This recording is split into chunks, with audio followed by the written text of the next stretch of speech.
आपके स्क्रीन पे ये जो महिला दिख रही है, इनका नाम है धापू बाई। और ये अपने पति को पहले शराब पिलाती है और शराब पिला पिला करके उसे बेहोश करती है।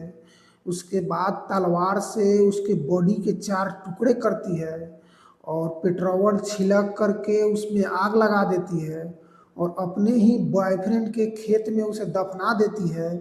और घर आ कर के इतने हंसी खुशी से रहती है जैसे मानो कुछ हुआ ही ना हो।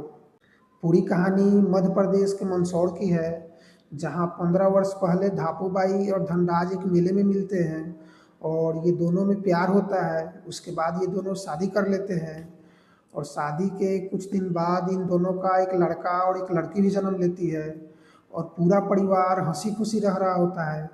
तभी इसमें एंट्री होता है पंकज चौधरी का, जो कि धनराज का दोस्त रहता है और धनराज के घर आता जाता रहता है। और धापूबाई को प्यार हो जाता है इस पंकज चौधरी से और 5 साल तक इन दोनों का अफेयर कंटिन्यू चलता रहता है।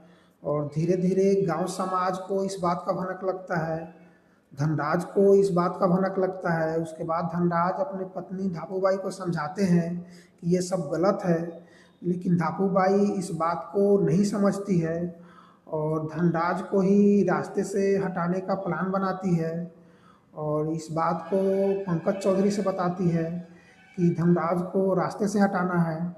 उसके बाद ये दोनों मिल कर के प्लान बनाते हैं कि हाँ ठीक है, धनराज को रास्ते से हटा दिया जाएगा।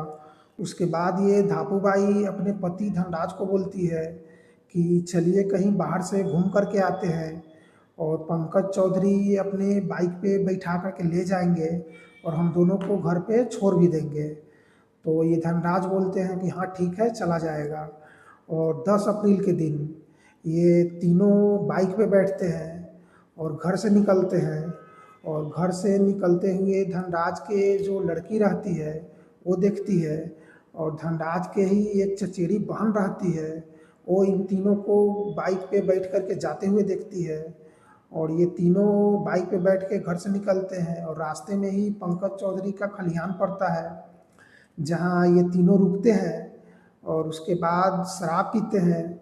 और धनराज को इतना ज़्यादा शराब पिला देते हैं कि धनराज वहीं पे बेहोश हो जाते हैं।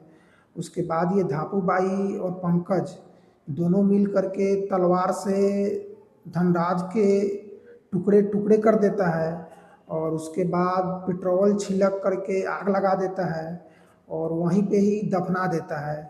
और उसके बाद ये दोनों घर आ जाता है और जो धापूबाई के लड़की रहती है वो अपने मम्मी यानी धापूबाई से पूछती है कि पापा कहाँ रह गए, आप तीनों तो साथ में ही गए थे। तो ये धापूबाई बोलती है कि पापा को कोई काम लग गया है, वो लेट से आएंगे।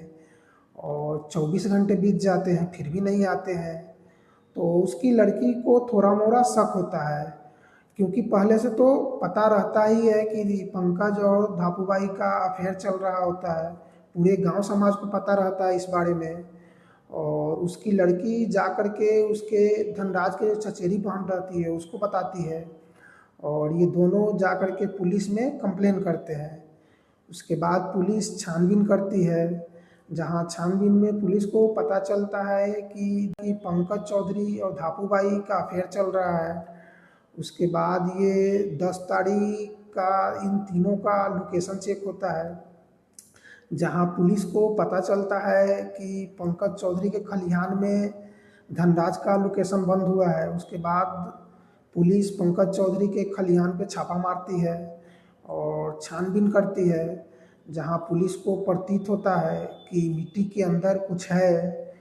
उसके बाद वहाँ पे खोना जाता है तो वहाँ से लाश के टुकड़े मिलते हैं। उसके बाद जांच होता है तो पता चलता है कि धनराज का ही लाश है वो। उसके बाद पुलिस पंकज चौधरी और धापूबाई को अरेस्ट कर लेती है। आप सोचिए ज़रा, कैसे कैसे इंसान हमारे और आपके बीच रहते हैं। अपने ही पति का कत्ल करवा दी, जबकि पहले से उसका एक लड़का और एक लड़की भी था। फिलहाल इस एपिसोड में तो इतना ही। मिलते हैं अगले एपिसोड में अगले क्राइम के साथ। तब तक के लिए इस वीडियो को लाइक कीजिए, इस चैनल को सब्सक्राइब कीजिए। मिलते हैं नेक्स्ट वीडियो में।